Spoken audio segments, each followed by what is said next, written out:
So now I want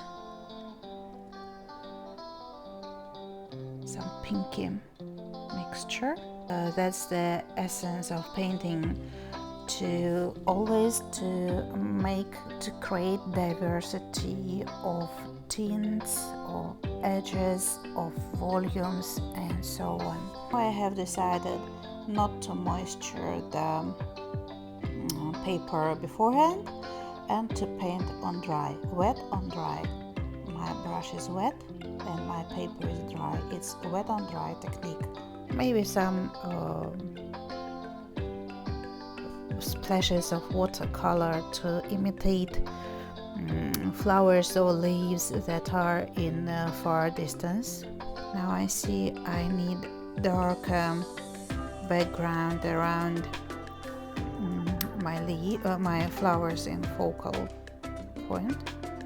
You can compare now the contrast between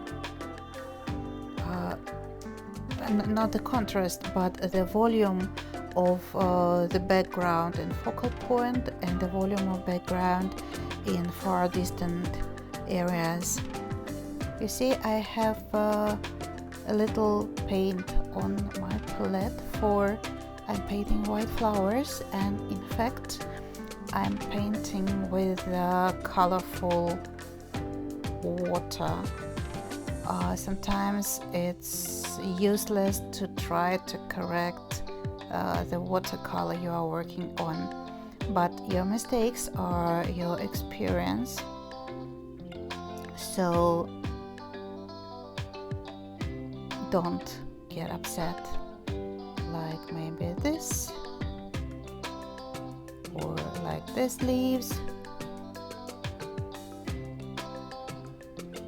Just a couple of strokes, not too much. That was too much.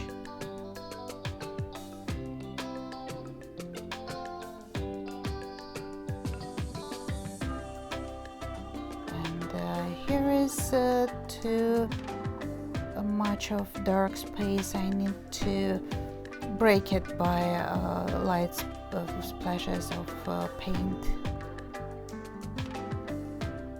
I want this area to make lighter. I'm trying to take watercolor off the paper. Sometimes the paper allows it, sometimes not. And I think the painting is over at the moment. If you are still here, congratulations.